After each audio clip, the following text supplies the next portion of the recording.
Good evening, y'all, and welcome to another episode You said y'all. of seriously Yes. of Unstoppable. Obviously, you have my incredibly wonderful soulmate, Bradneck Husband, who has already jumped on in here. Howdy, y'all. I did say y'all did. You did. Wow. You want me to say use guys? No. Use guys. No. Why? Because We have to represent. no. Right, yeah. Them New Yorkers. Watch it. What? Watch it. Watch what? Because I'm like half Yankee. You are Yank. No, I'm half So- Yankee. And now you're learning redneck. A little Yankee up in there somewhere. Let's can't not. fall. Yes. So, there's a lot going on Still. this week, not just with us, but like in general. Like if you've been watching the news, I know you don't do politics and I don't either. I just want to know what's going on in our country, but they are deadlocked neck and neck with Harris and Trump. Like it That is is insane. right. And it's seriously like all I ever see her do is dance or attempt. And that's all I ever see in her videos. She will not take Super laugh. questions from the media. How do you expect to stand and represent this country as commander in chief and you don't even take questions from the media? How do you do that? And it would be my same question if Trump did it, but Trump is total opposite of that. And here's the thing: a lot of people have been making fun of Waltz's son because Waltz's son was extremely outgoing and excited when his dad came out on the podium with Harris. And like a lot of people mocked it. But what they don't know is that his son has special needs. Waltz's son has special needs. And after finding that out, people still mocked it, which makes me just angry. Like it's not okay. I don't know everything about his son. It doesn't matter. The point is that you don't target someone's child. I don't care how old they are. I mean, that's not all right. I don't think so. Wow. And then we have been And then there's Trump getting out doing a meet and greet with that young man that came 40 hours away. And there he is in the a golf wheelchair. cart. Yeah. Mhm. He just wanted to have a look at him. He didn't Right. expect to have interaction with him. But nobody shows that. So yeah, there's a big difference. Nobody shows that. Look at the Is cost. this recording? Yes. Yeah. It doesn't say recording. Oh, there it is. They moved it. They moved it. My apologies, y'all, for the brief intermission. But look at the cost of gas. Look at the cost of groceries. I mean, everything is just outrageous. I mean, even people were complaining about how hard it was for people to pay for back to school necessities because everything is so expensive. It's just crazy. Got it. Abby is going to be so mad at you that you're having another one of her sprays. Yeah, but guys are gonna like the sound. It's a spray. Oh, Not come even on. a beer. Let the imagination run wild. It's a spray. And if you have been following news, and I again want to like talk about this and touch base with this for a minute. There has been so many officers that have been taken from us too early. And Georgia lost another one to domestic violence, responded to a call and lost his life. And it is heartbreaking. I mean, that is the most dangerous call for a police officer to respond to.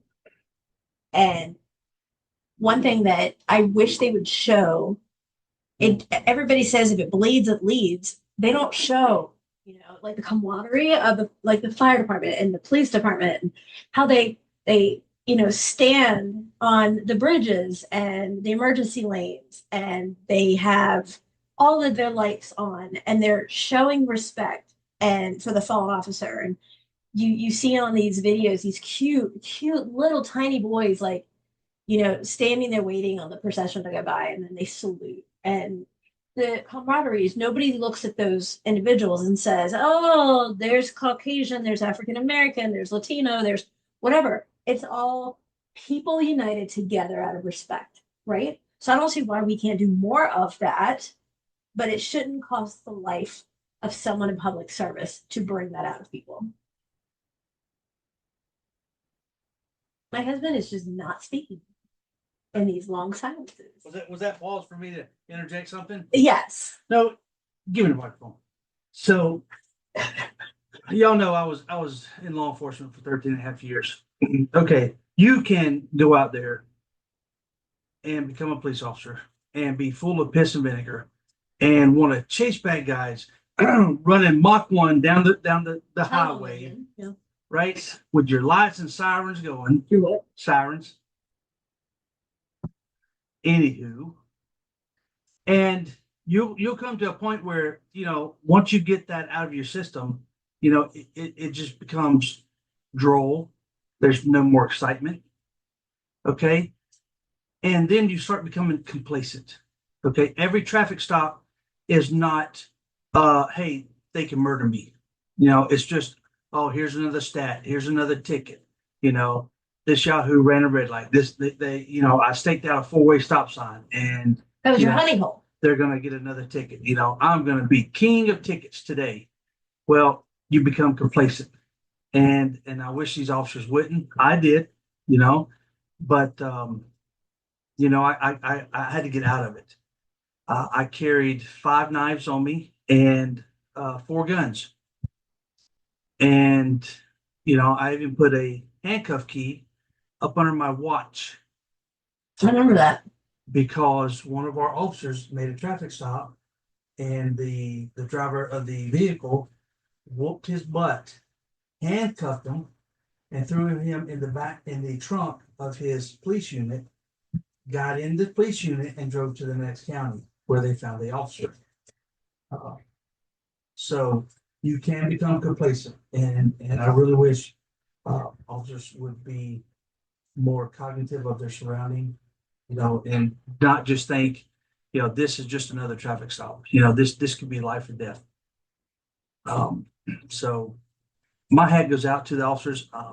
Y'all are doing a bang up job. I wish the public didn't give you such hard time. I wish the brass could get off your ass, because, man, we got it from, let's say, sometimes 3 sides, if not 2.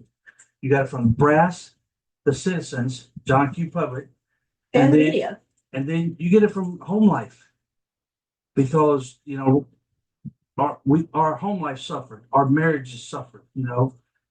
If we didn't have that supporting someone in our life that understood, then things suffered, and a lot of times the kids pay the price for it. A lot of divorce rate in police officers. Am I right? I'm right. You didn't have to say anything. I know I'm right. It's like the 3rd time in my life I've been right. So The 3rd time in your life. that's right. That's right. That's right. Do you believe that officers should have more in-service training than what's required? In service, yes. Especially when it comes to like special needs, mentally handicapped, mentally challenged, whatever terminology. You can't just approach a subject and you'll see cues from that subject, suspect or victim, whomever. You'll see cues, and we see it all the time on TikTok, YouTube, and just the media. Well, hey, Rusty, you come to visit us, buddy? It's one of our dogs, Rusty. All right, and you have to approach these. You of all people know you have to approach these individuals differently than you can a regular Joey bag of donuts. You can't just yell at them and tell them to do a command, and then instantly tell them to do another command, and then the other officer is backing you up, telling him to do a third command. Too many voices. Right. It's way too much for Mhm. some individuals. I'm not saying all, but some. And There's too many chiefs in the kitchen. Yes. Too many cooks in the kitchen. so, But what do you do when you have somebody ordering multiple step process and they can't follow it? And then you have these officers that, and no fault of their own, have not been trained, and then they immediately, I you don't know, know. take the level up. You're supposed to de-escalate, right? But then you have somebody who can't understand and can't convey that they don't understand.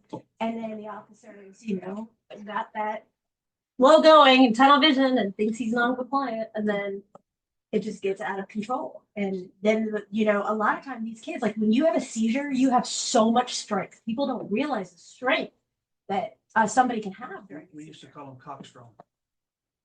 How about y'all go out. And it's not their fault. If you're having a seizure, that's not their fault.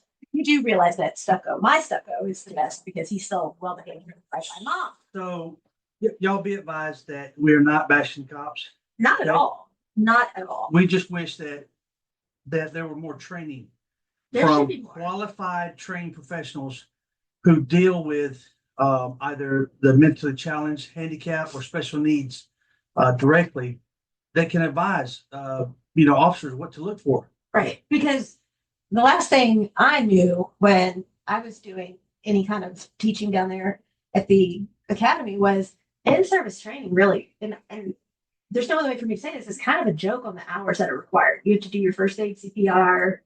Now there's AED training in it. You have to qualify with your weapon. But then there's like only a few other hours you need to reach your requirement for the year. And I'm sorry, I think they need to have,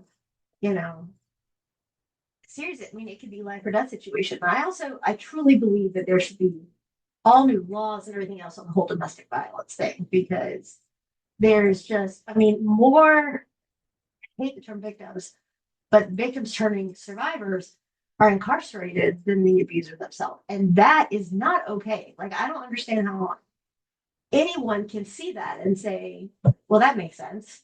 How do you see someone with defense wounds and then turn around and say, well, take it in, you're going to jail. And then you leave this sick son of a bitch with the children. Right. And you know that they're going to get hurt. You know that something is going to happen. And you have no choice. So then what happens to the kids? These aren't things that are being thought out and really need to have better training on, because it's not the kids' fault. So there were some times in the county that I worked in that I could not determine, right? And there was a law that stated that it was called an affray, that both suspects and their victims were fighting. Then I could arrest both of them, right? And then, it'd have to, the evidence would have to be brought out later. Yes. So I've done that. I've been there,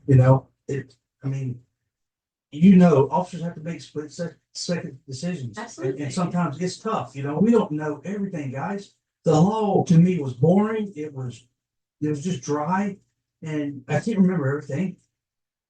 And guys, y'all are dealing with some young kids out there these days, 20-year-olds out there.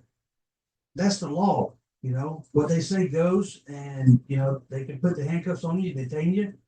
So, well, here's a question I have. You're gonna break for you. I gotta stop staring at that light behind you. Here's a question I have for you. Do you believe senior staff should be required to ride on the streets every so often instead of like a senior staff outside, just sitting in the desk, behind the desk? Because they're making ultimate decisions and they're making calls.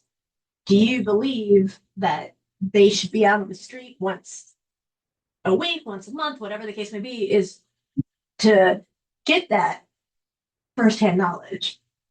Now, in my department, our lieutenant would patrol out there with us, and he would patrol and do like a lot of business checks and find open doors and call it in and have us respond.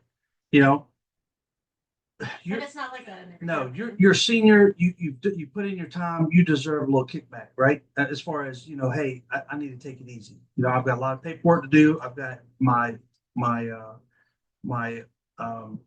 patrol officers to look out for. So I'm okay with that. But now the lieutenant can respond wherever the officers responding. Okay, so you're talking not major.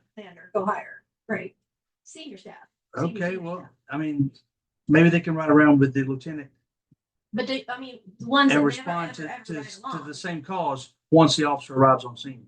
Right. We're talking about someone who works daytime, day shift. No, they're going to lose focus of exactly the real thing. Doesn't even they have see the admin part. Yeah. Right. Should they be required to get in there and actually work the streets? Sure, like an in-service training type. Exactly Yes. my point. You got to put in. Let's see. You do 8 to 12 hour shifts, you know, so put in 48 hours a year, you know, Right. whatever. Because like even post training, it's still training. No. And then when you're out and you're out on the street, it's totally different. Even when you go through Hell Week, it's still not the same as when you're out there and you're by yourself. You don't have your FTO. You don't have anybody else out there right away at that very second with you. You have to make. What was Hell Week? Hell Week was like where you had to do vehicular pullovers. You had to make sure that you could handle whatever scenario you went. You had to respond to like a room, and then like we would be standing in there, and you'd have to de-escalate the situation. You would know what you were walking into. It could be a disturbance call. It could be a domestic violence call. You'd have to clear the scene, clear the room, clear the facility. Then there's the vehicular pullovers that you had to respond in a unit and do a proper stop, proper search a woman, blah blah blah blah. Why are you looking at me like you never did any of this? You had to. It wasn't a week. It was done after eval. Well, nighttimes were. This was my entire 6 months.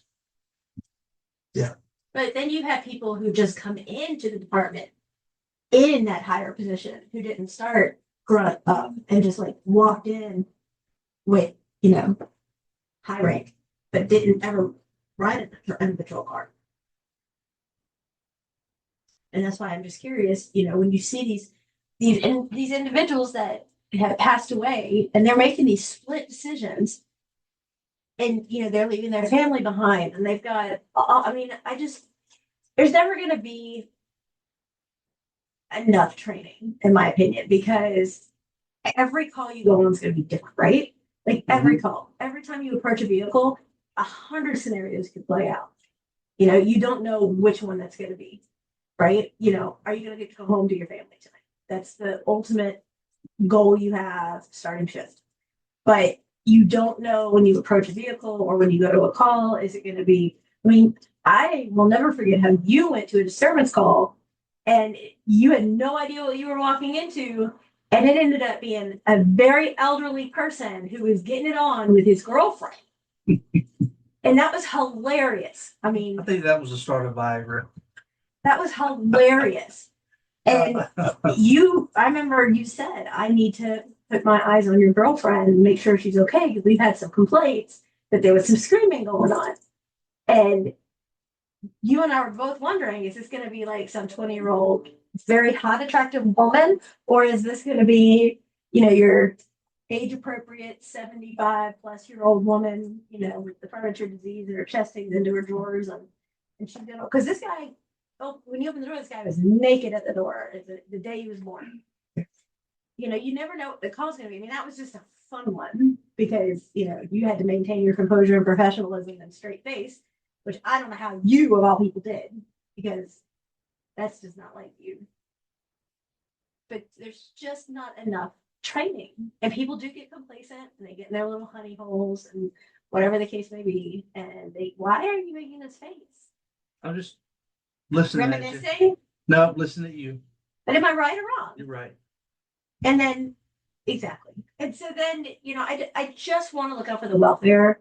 You know, these people go into it and it's a calling and they want to help and they want to, you know, better their communities. And God bless each and every one of them and their spouses and families for, you know, having to go through this. I mean, I wouldn't want you back on the street this time going on what's going on in the world. No, There's but way. we absolutely need law enforcement out there. Absolutely. Absolutely. But what do you think you're just pulling somebody over because their tail lights out? You know, you end up getting shot or run over or whatever. I mean, you don't think when you're approaching a vehicle because their tail lights out that, you know, it's going to be the last time you get out of that squad car. And it's scary. It's really, this has become a very scary place to be in today's time. Like it's just getting way out of control. Yes. So we're waiting on Victoria's book, her prequel to her first book, to be finalized in the review stage. It's taking forever.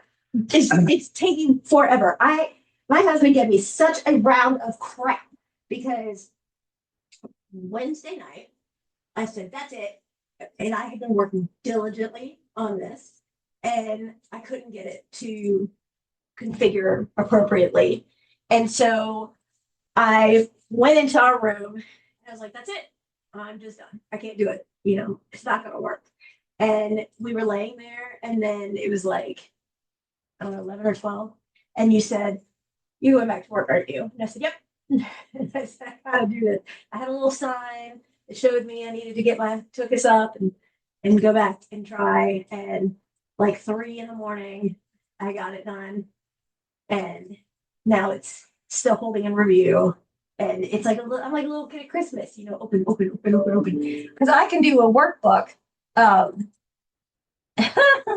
can do a workbook in a day. Like I can create one, build one, design one in a day. This has been really hard for me because this book was a big one. Like Who Came First was the memoir that I worked on when Faith was in a medically induced coma about surviving domestic violence. And I never went back and edited it. And I even put that in the beginning of the book. Please forgive any grammatical imperfections, as this was never meant to be released. It was meant to be a journal. And this has so many pictures and emails and text messages and stuff in it that you couldn't get it to align the way I would like it to have been. So professionally, the look of it and internally is not up to my standard. It's not up to par. So I apologize in advance, but there's no way, because of what it's called, the bleeding of the pages, that you could get it in there in an appropriate way where you could still be able to read them and not make it look like perfect. It just wasn't going to happen. It wasn't. So hopefully the people who read it and understand it for what it is and not address the imperfection of the layout within. And for those who are going to read it, I'm going to assume that this is a topic of interest, or they are possibly a survivor. Would you encourage these readers, these survivors, to actually write their own story? 1,000,000%. And I would love to interview them. And to try to self-publish like you did? Absolutely. Absolutely. Because, and you know this too, the black sheep is the one that they use to their benefit the most. And then they're also like the ones that they exclude and try to, put the blame on everything. A narcissist cannot take accountability for their actions. Just cannot do it. They won't do it. They're not going to do it. It doesn't matter what it is, they're going to place blame. Unless it's an accomplishment, they will not own up to it. And what's ironic is I've had the pleasure of working with some world-renowned therapists and some amazing, amazing ladies. And when I've had the chance to do this, they all said, one of them said something very powerful that really hit home with me. And this is the first time I've said it to anyone or even to you, is I asked her, do you believe that I'm doing right to put this out, to put this book out? And I said, I am not this person that can hurt anybody I care for, ever. It's just not who I am. And she said, that's why you're needing to do this, because you have the strength within you after everything you've been through, that somebody who's just going through it and feels lost and isolated and alone and maybe even suicidal because they feel like no one gets it, no one understands where they are, can have you as their best friend in a book. And I was like, oh, wow. Like, I never thought of it that way. Right. It's never been even a concept I've considered. But this is a world-renowned doctor who teaches a program, and her program is the only one taught in the world with what she does. She's pretty expensive, right? Yeah. But she is the nicest lady. And when she was like, if you're going through this alone and you literally feel like you've got nobody in your corner, and then you have at your disposal this book that not just tells your story, but proves your story. Like there's no if, and, or buts in this. It's like having your own Bible in a way, because it's a Bible for an abuse survivor. Sure. Because they have you at their hands and they have you literally as a best friend in the book. And I just felt like, okay, now I know I've got to do it, and that's important because I went through a lot of this. There's a part in the book where I actually asked my bio mom if she would help me with my Who Kicked First, in regards to, I was being interviewed on television and I wanted to know which part I wanted to talk about because I was very uncomfortable. The book just came out, like literally just came out. And so I was very uncomfortable about being in front of a camera at that point. They did help me alter my appearance for the camera. I just wanted to be ready. And I thought, maybe she'd come up and help me. And she was like, no. And I said, this is really hard. I really, would like for you to come up and help. No. And this was just common, and that's just exactly what it was. And, I didn't put in the book what my bio parents did for a living. I didn't put in the book any of what they stood for or, represented, did, whatever you want to call it, which when I talked to this renowned doctor, she was like, I think you should, but it would really blow the top off of this whole thing. And I said, I just don't want any way for people to realize who they are. That's why their faces are, redacted, no names that could make someone realize who they are. But the fact is that they expect people, now I'm talking about in general, people expect the black sheep to stay quiet. They actually try to make you seem like you are unstable because you make so many mistakes, you do so many things wrong. Like if you guys tune into the series that Dana and I are doing, she went through it as well. And her bio mom and stepdad really just made her out to be a lunatic. And she's not. She's a brilliant woman. And she went through a hard time. You need to go read her book, Gasping for Air. It's one of my top 10 favorites. She is amazing, and she has her prequel coming out in October. But they did everything they could to make her the bad one because they wouldn't hold accountability.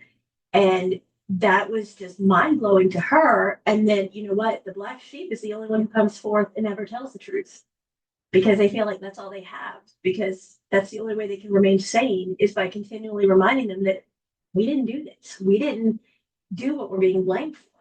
Right. And that's what makes it so challenging. And that's why a lot of people just kind of go into a depression or go into substance abuse or alcoholism or a million different other things that they could get into. So we're hoping that we can bring light to this really untalked about subject. And the second book is called what?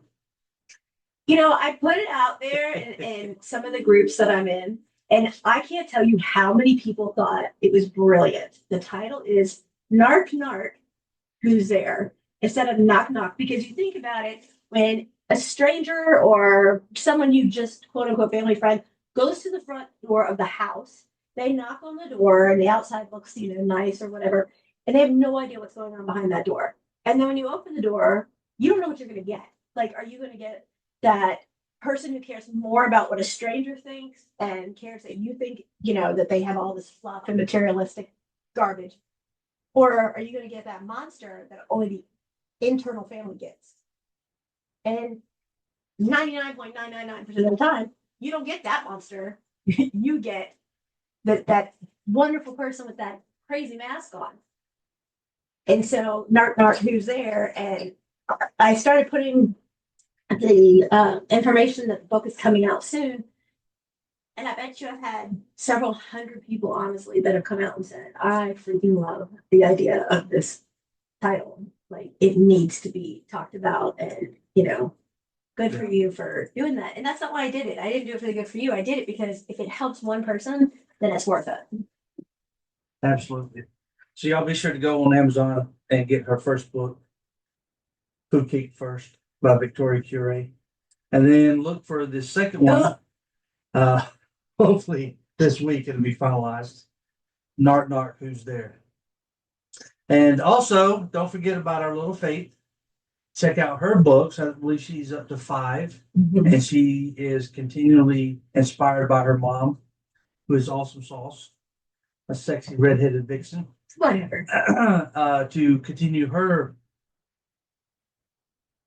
adventure into writing more books and poems. She's branched out into poems. She writes also poems, y'all. They're beautiful. And mom here is going to publish them at some point. She wrote 2 for the Narc Narc book. Can you scratch them on my back? You're about to knock over that light. Thank you. She Keep reaching. has written 2 poems for this book, and they're amazing. I mean, when she read the one that she wrote for me, and the little Booger did it in 5 minutes, like 5 minutes. And she's like, here. And Oh, yeah. I was like, thanks for putting any thought into it. And she's like, no, I'm done. And then I was in the drive-through when she did it. Brought a tear. And I was like, and then like, can I help you? I'm like, just a minute, please. You know, and I'm like, you know, like I'm reading it and it is so good. It is so good. You know, she writes powerfully, but my sweet little Faith loves to text me at like 2 a.m. while she's in bed and say, I just read another poem, Mom. Will you tell me what you think of it? She didn't even know. Well, she knows I'm up because I don't sleep, but she sends this to me and then she'll text me and say, what really rhymes with blank? Like she will give me a word. I need to know what rhymes with this.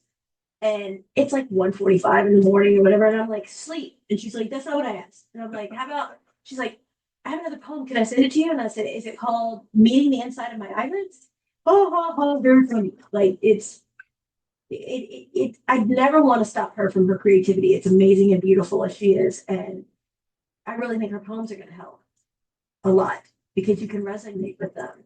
I mean, the fact that she's writing like she does is amazing. I mean, absolutely amazing. This kid just every day. She's 18, so she fits. Shut up.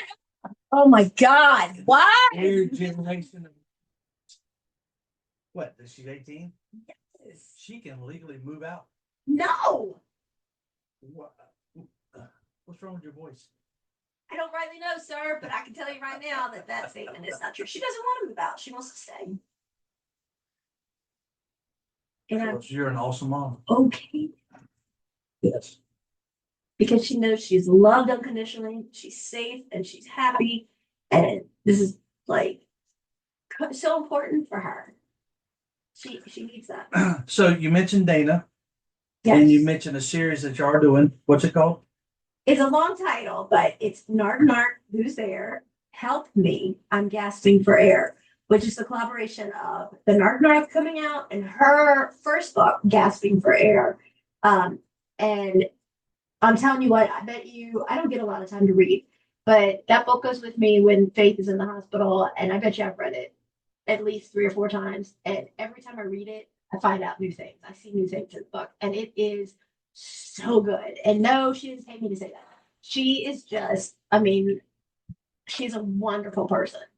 And it's getting 2 different perspectives on things, on how things are. So in the series, we have dissected the narcissistic dysfunctional family.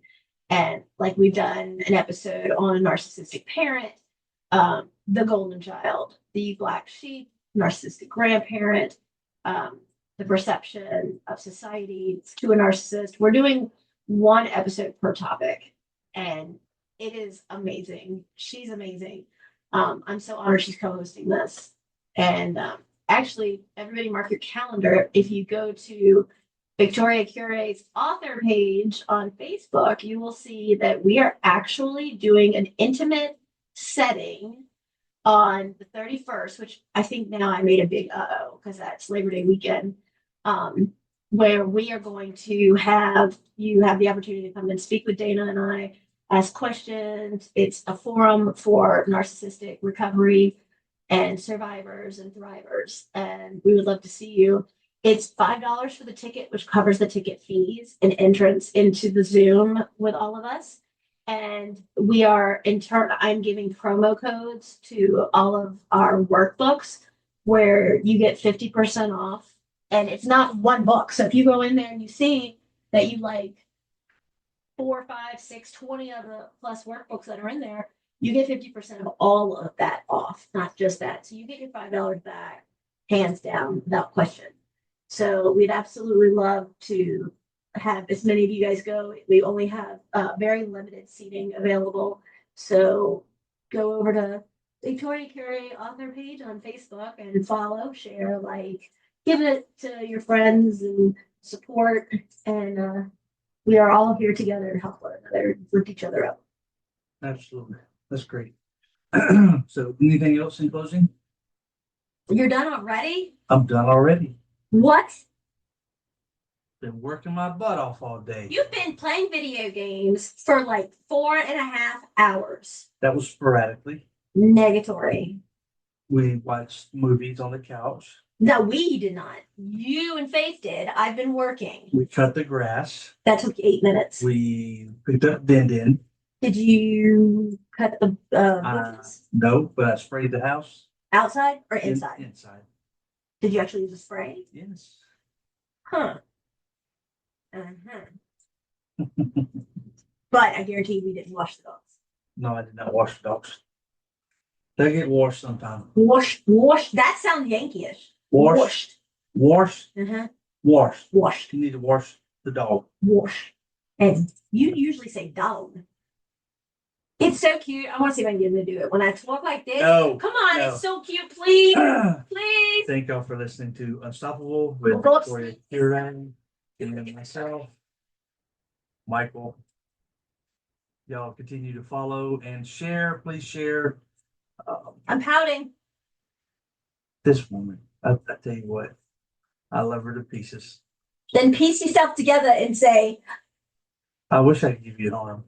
that's not what I I meant. give you my arm. I want your arm. Why? Because it's hairy?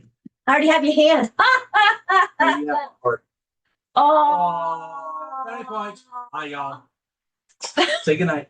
Good night.